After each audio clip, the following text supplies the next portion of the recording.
From then on, the supersonic plane was flown into Leeds by British Airways.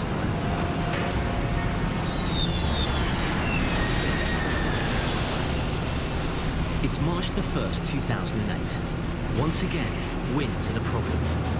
Extratropical cyclone Emma is wreaking havoc throughout Central Europe. In Germany, gusts are reaching 60 miles an hour. Inside this flight from Munich to Hamburg, passengers and crew are feeling the effects of some seriously strong crosswinds. The pilot has a decision to make.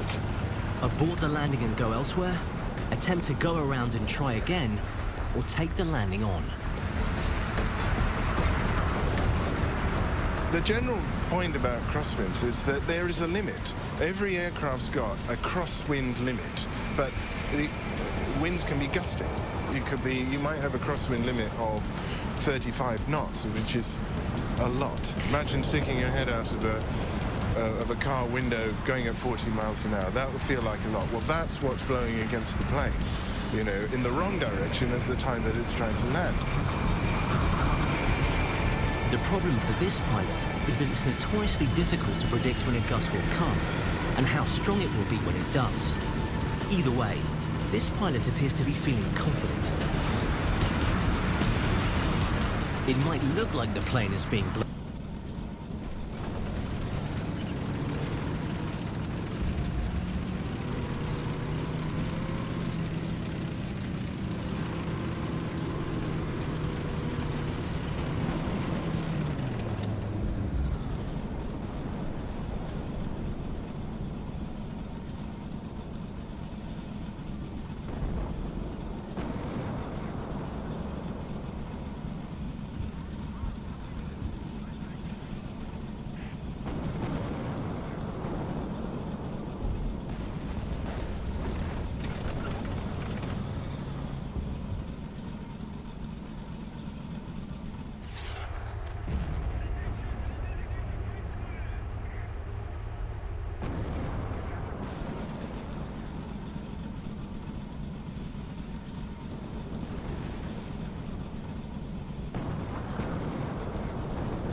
blown all over the place, but this pilot is doing what is known as crabbing, a crucial skill in this kind of landing.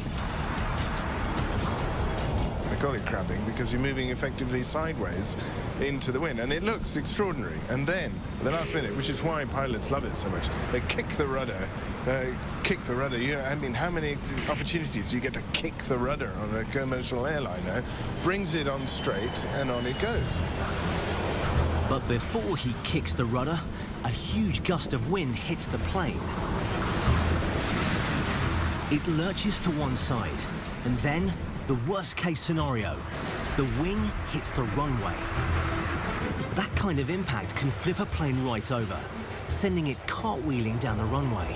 The aircraft quite clearly wasn't stabilised on its approach to that landing, and I think should have been thrown away at a much earlier stage. He should have made a go-around much sooner, but he persisted, hoping it was going to come right, and clearly it didn't come right at all. It's a terrifying moment for all on board. With no options left, the pilot powers up his two engines to try and pull the plane back into the air. It works.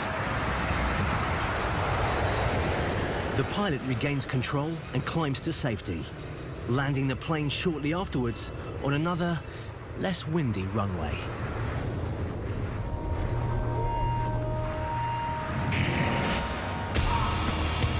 Coming up on World's Scariest Plane Landings, lightning over London. And we go inside the cabin of the most talked about landing of 2011.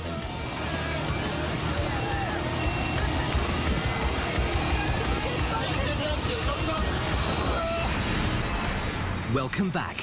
We're counting down the world's scariest plane landings. The pilot has just told you to buckle up. The crew are seated. You're just 8 minutes from your destination. That is when your flight is at its most vulnerable. And we have the footage to prove it.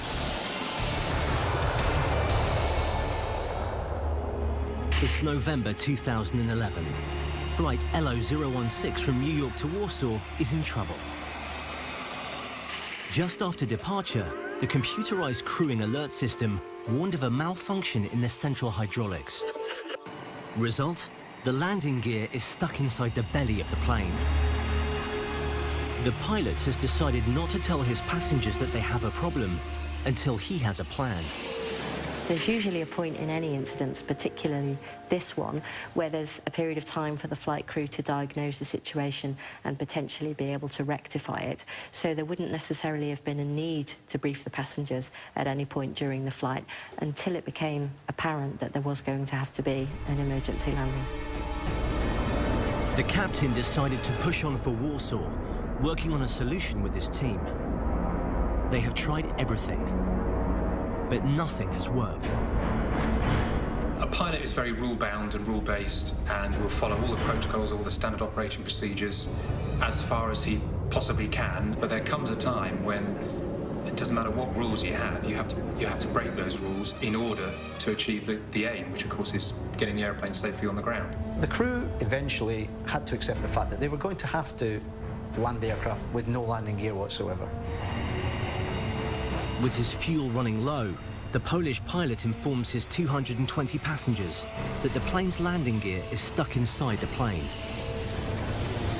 But he does have a plan. He is going to try to land this 150-ton plane on its belly.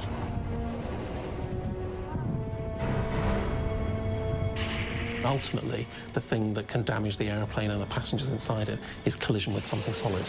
And so in an aircraft crash, it's either another airplane or it's the ground.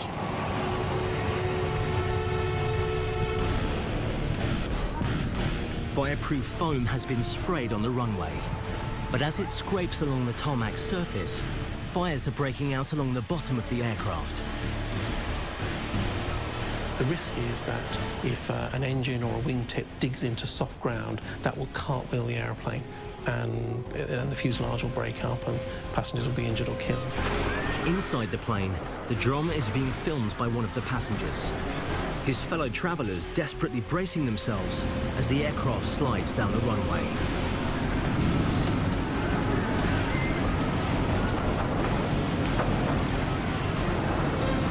Then finally, the Boeing 767 comes to a halt.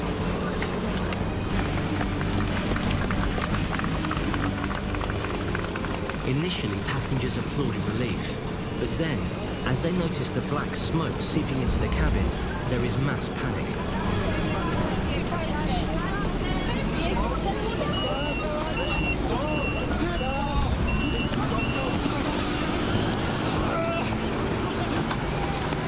It's a remarkable outcome. Despite a critical technical failure, not one of the 231 people on board was injured. The aircraft are complex, with complex parts, and they will fail. However, when all of that does fail, you can be reassured that you still do have two human beings up the front who are well trained. Their job is to take care of themselves and take care of you. But there is one thing pilots can't control: the weather. There are over 16 million lightning storms across the world each year. With so much lightning, it's not surprising that on average, every passenger plane in Britain gets hit at least once a year.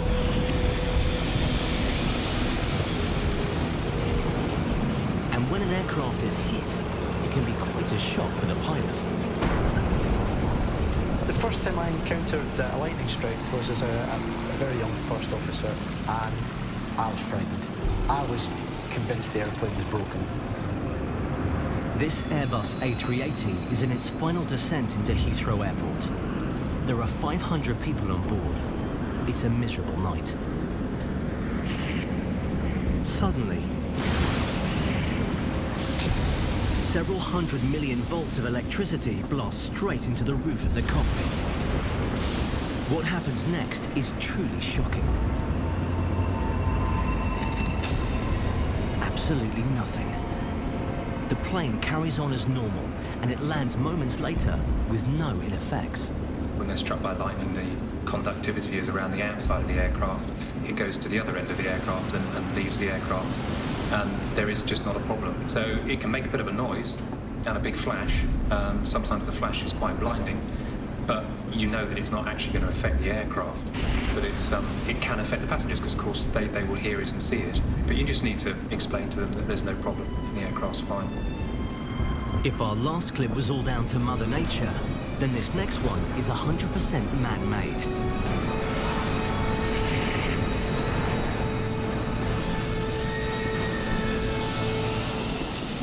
This plane is about to land at the tiny Caribbean airport of St. Bart's.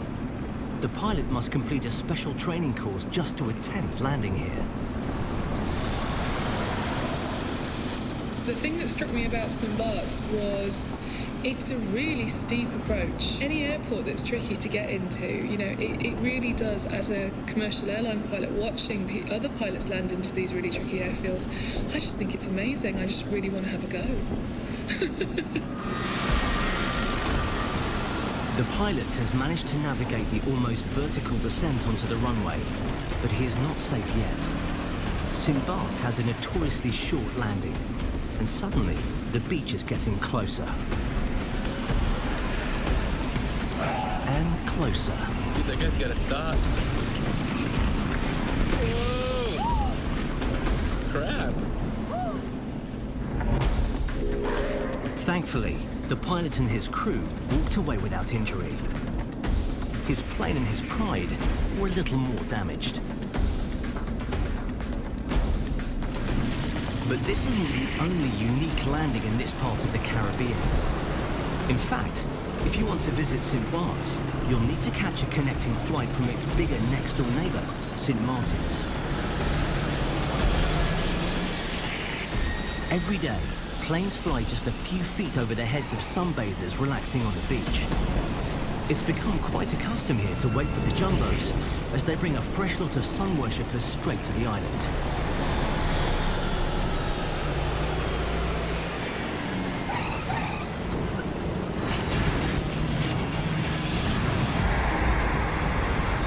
This is Manchester International, and while this landing appears much more straightforward than the one we have just seen in St. Martin's, it isn't.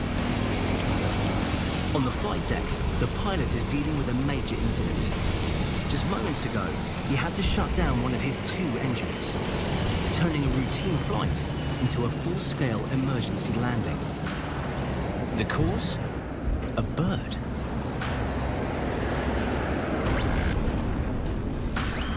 Flight 263H had just taken off. It was traveling at close to 160 miles an hour when this happened. The black shape on the right is a crow, heading straight into one of the plane's two 800,000 horsepower engines. As the bird is sucked in, flames start shooting out. It's a very critical phase of flight. It's not a point at which they can simply shut down the engines and land. There isn't sufficient runway available, so they are committed to flight. Passengers can see the damage, and the pilot needs to react quickly. Mayday, Thompson 253 Hotel, engine failure, we are... At this stage, the pilot still can't be certain what has caused the fire. Unsure how badly his engine is damaged, he has no choice but to shut down one of his two engines. All the strain of lifting the 100-ton aircraft is now being taken up by just one engine. As the plane gains height, the pilot and the air traffic controllers are already making plans for a full-scale emergency landing.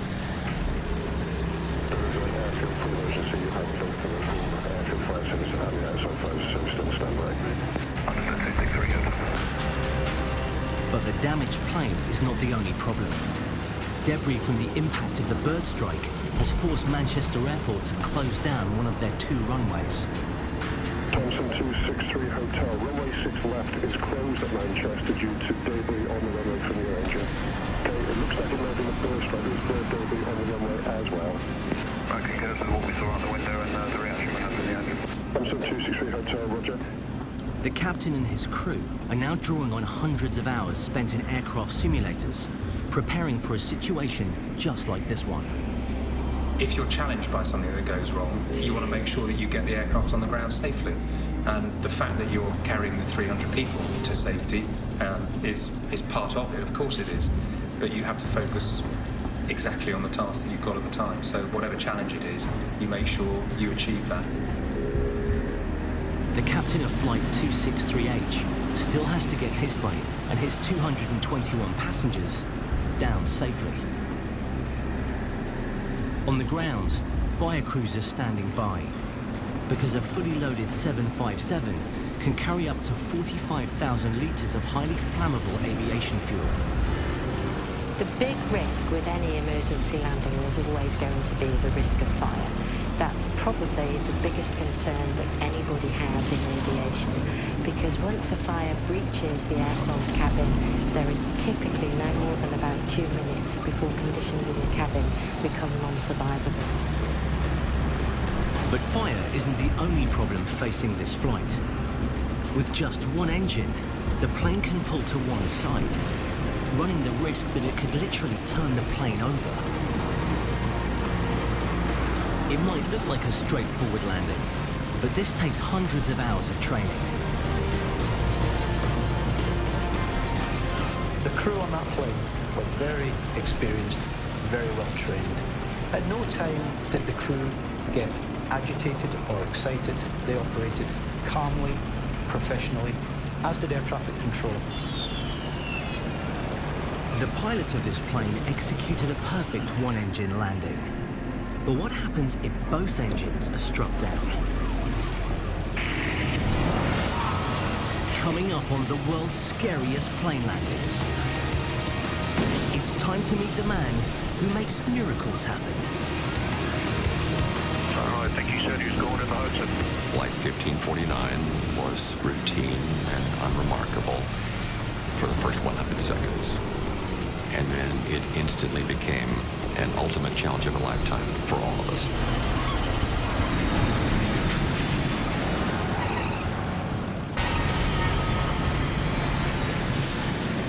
Welcome back to World's Scariest Plane Landings. We've seen 9 of the most extraordinary plane landings ever caught on camera. But there is one landing that stands above all others. This event is just a complete one-off. It's just so extraordinarily unusual that it's hard to imagine it being repeated. This is the Hudson River in New York City. In 208 seconds, security cameras will record an event so remarkable it will become known all over the globe as the Miracle on the Hudson.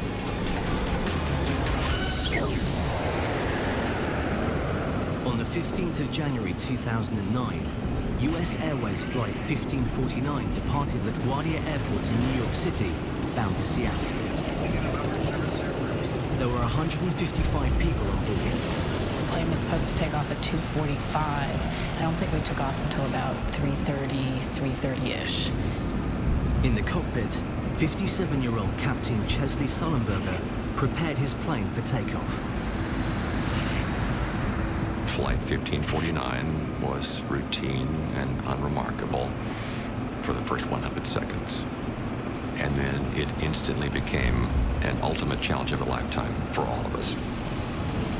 In 100 seconds, the Airbus A320 has traveled just 4.5 miles and reached a height of just 2,818 feet. Then, disaster. A massive flock of geese flies straight into the path of Flight 1549. I see the birds ahead of us. I saw them about 1.5 seconds before we hit them, about the length of 1.5 American football fields, but clearly not enough time to avoid them. And then I feel the thumps and thuds as we strike this large flock of birds from side to side across the leading edges of both wings onto the nose of the airplane just below the level of cockpit windows and into both engines. And I immediately hear and feel the noises and the terrible vibrations as the engines are being damaged by these birds. And then I feel intensely the forward momentum of the airplane nearly stopping midair. It feels as if the bottom is falling out of our world as we lose this thrust that's been powering us uphill. At least one 8-pound bird had been sucked straight into the core of each of the Airbus's 2 turbofan engines. Both engines were dead. The bird struck at 27 minutes past 3. The plane climbed slowly for a further 19 seconds. Then, with 155 people on board, it started to drop out of the sky. The crew instantly found themselves in control of a glider. Gliders only go one way, and that's down. They had to find somewhere. The safest option